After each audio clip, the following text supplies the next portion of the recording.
Berdoa selesai, amin. Jadi hari ini kita akan belajar tentang teks argumentasi. Nah, di sini Ibu ingin menyampaikan dulu tujuan pembelajaran kita pada hari ini. Yang pertama, tujuannya itu supaya kita memahami teks argumentasi, apa aja informasi yang dapat kita ambil dari sana. Yang kedua itu mengidentifikasi kalimat utama dan kalimat penjelas. Yang ketiga membedakan fakta dan juga opini. Dan yang keempat itu adalah menulis teks argumentasi. Nah, di sini Ibu ada pertanyaan, bisa dijawab. Yang pertama itu, apakah kalian pernah membuat tulisan? Nah, lalu tulisan itu dapat mempengaruhi pembaca sehingga pembaca bisa mengikuti pendapat kalian. Apakah pernah? Pernah ya. Nah, pertanyaan kedua, bagaimana cara kamu merespon informasi yang sifatnya mengajak atau mempengaruhi pandangan kamu terhadap sesuatu hal? Bagaimana responmu? Apakah kau mengikutinya atau tidak? Tidak ya. Nah, pertama kita akan belajar tentang memahami teks argumentasi. Jadi, teks argumentasi ini bertujuan untuk memengaruhi pembaca dengan argumentasi yang diberikannya sehingga dapat mengubah pendapat, membenarkan dan juga berpihak pada topik yang dibahas. Nah, di sini itu ada sebuah teks argumentasi. Nah, silakan dibaca dulu. Ibu kasih waktu 1 menit dan nanti Ibu akan minta kalian memberitahukan kepada Ibu informasi apa aja yang sudah kalian dapatkan dari argumentasi yang sudah kalian baca ini. Ibu, boleh saya minta kalian? Oh iya, silakan. Silakan dibaca ya 1 menit, nanti Ibu tanya.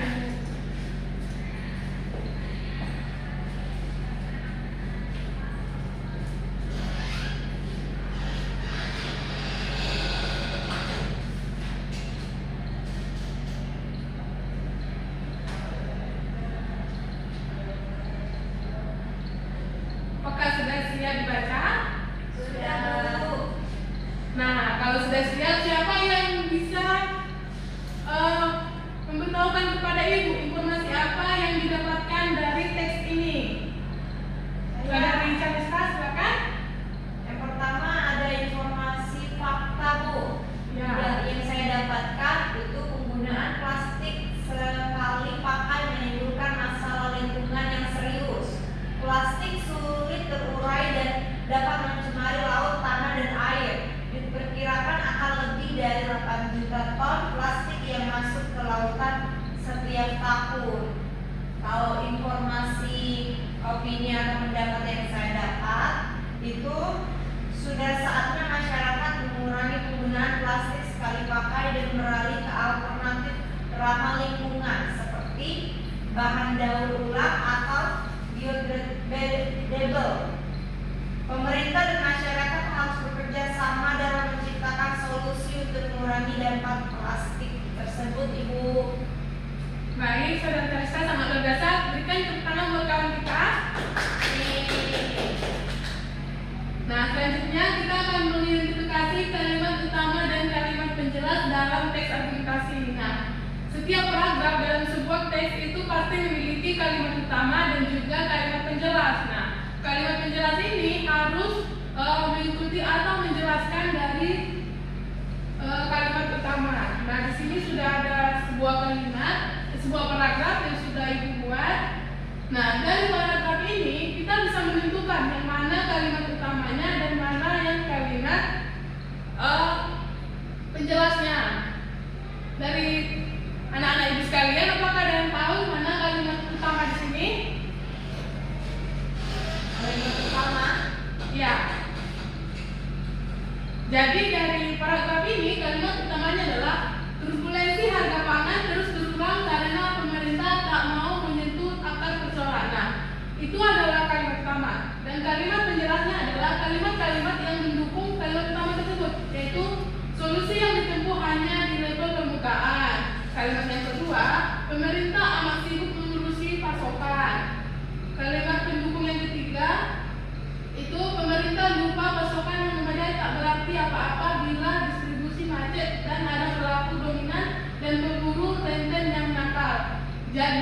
kalimat-kalimat yang di bawah ini dia harus mendukung kalimat utama. Nah, selanjutnya kita akan belajar bagaimana cara kita membedakan fakta dan juga opini. Jadi fakta itu adalah salah satu hal yang kebenarannya itu sudah benar-benar terjadi dan tidak dapat diragukan. Fakta itu bersifat objektif, yang artinya tidak bisa dibuat-buat. Nah, kalau opini itu adalah suatu anggapan, pendapat, dan juga pemikiran, dan ini bersifat subjektif. Nah, selanjutnya adalah mencermati unsur pokok pembentuk teks argumentasi. Jadi yang pertama di bagian opini ada 3 unsur pokoknya, yaitu sudut pandang. Sudut pandang ini adalah bagaimana posisi seorang penulis di sebuah cerita, dan sudut pandang ini setiap orang itu berbeda-beda. Yang kedua, ruang lingkup yang sempit. Nah, kalau kita sudah punya sudut pandang, maka kita harus mengutarakannya dalam ruang yang sempit, dan kita harus buat dengan jelas sehingga pembaca dapat menarik benang merah antara sudut pandang dan juga penjelasan yang akan kita berikan. Yang ketiga itu argumentasi. Nah, argumentasi ini adalah hal yang sangat penting. Nah, argumentasi ini mengandung fakta dan juga opini. Nah, yang kedua unsur pokok dalam fakta. Yang pertama itu peristiwa yang benar-benar terjadi.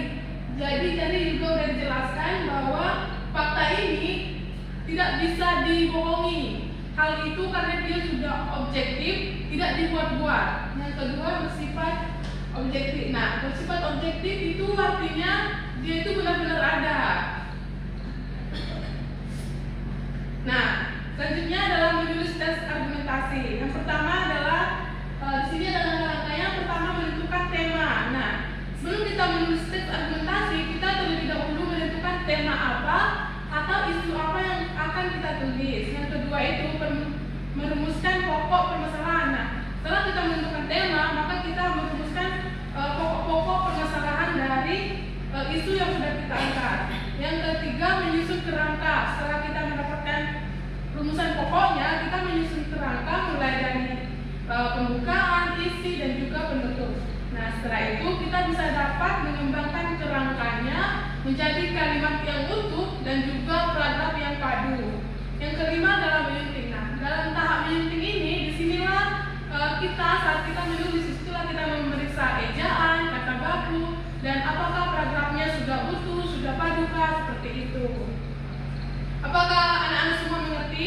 Mengerti, Bu. Nah, karena sudah mengerti, Ibu akan membagi kalian ke dalam 2 kelompok.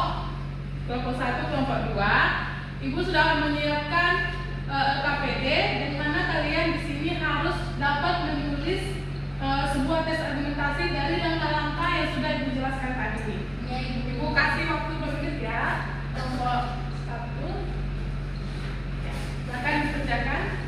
Nanti Ibu juga ya silakan. Nanti Ibu juga akan minta kalian yang memberitahukan apa aja fakta maupun opini yang ada di teks yang sudah kalian buat itu. Oke, silakan dikerjakan.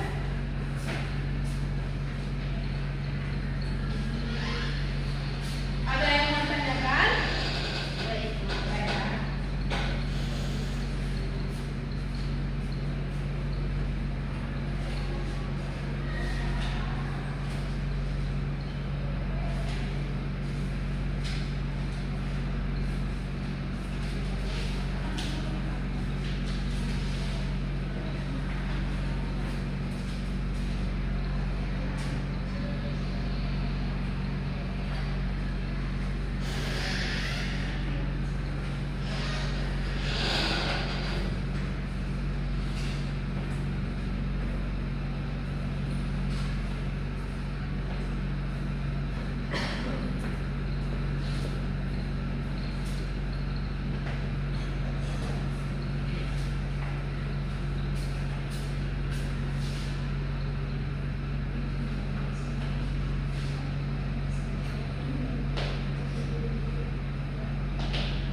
Jadi Ibu, di sini kami kelompok 2 membuat teks argumentasi dengan judul Darurat Sampah dan Dampaknya bagi Lingkungan. Ini dibacakan semua ya, Bu?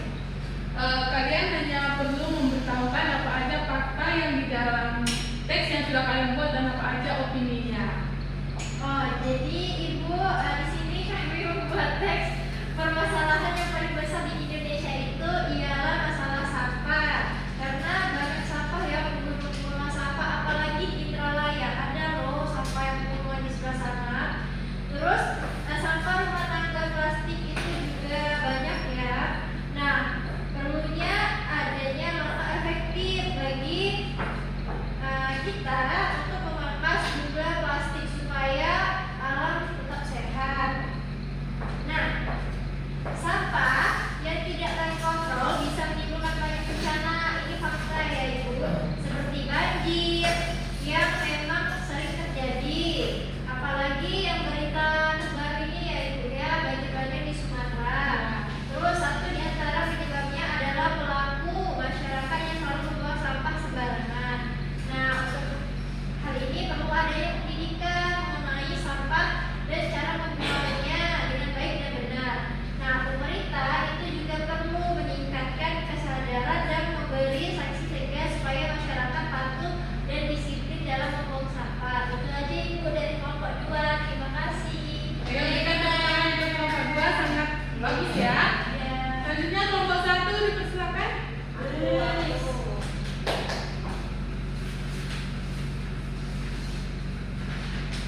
Oke, di sini saya akan menyimpulkan diskusi dari kami, itu opini dari teks dampak kemarau panjang itu. Jika hal itu terjadi, bisa dipastikan bahwa kemarau tahun ini bukanlah kemarau yang biasa. Terus yang kedua, dengan demikian tadi banyak yang merugi sebab gagal panen sebab tak ada air.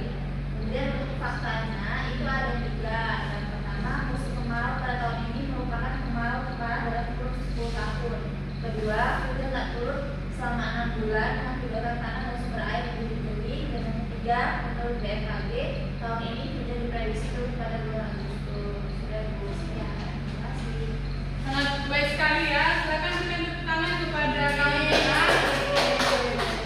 Jadi dari yang sudah Ibu lihat dan sudah dengar, ternyata kalian sudah mampu dan juga memahami teks argumentasi dan bisa menuliskannya.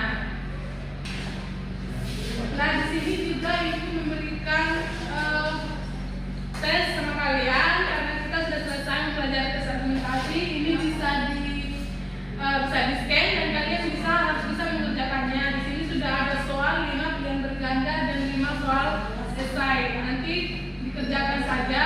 Nanti Ibu lihat hasilnya. Oke anak-anak? Ya, Ibu.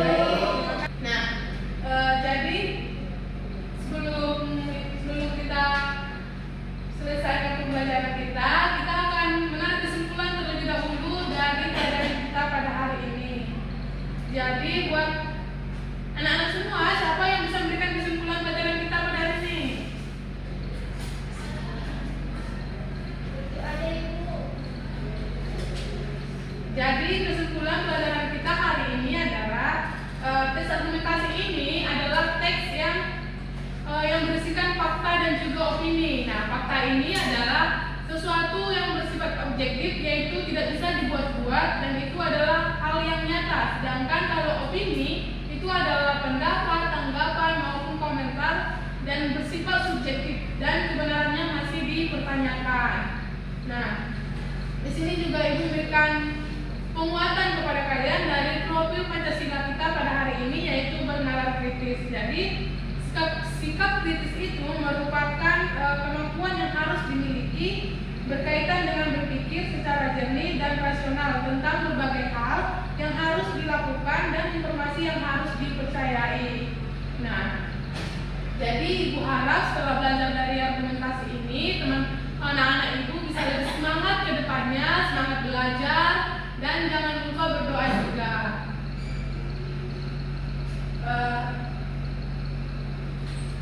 Ibu juga ingin beritahukan kepada kalian bahwa minggu depan kita akan belajar tentang teks berita. Maka dari itu kalian semuanya belajarlah di rumah biar kedepannya kita lebih mudah untuk mempelajari pelajaran kita berikutnya. Sebelum kita menutup pembelajaran, saudara Dendi bisa menutup dengan doa. Baik teman-teman, sebelum kita pulang, mari kita berdoa untuk kepercayaan masing-masing. Berdoa dulu. Berdoa selesai. Baik, terima kasih yang untuk hari ini. Ibu tutup pembelajaran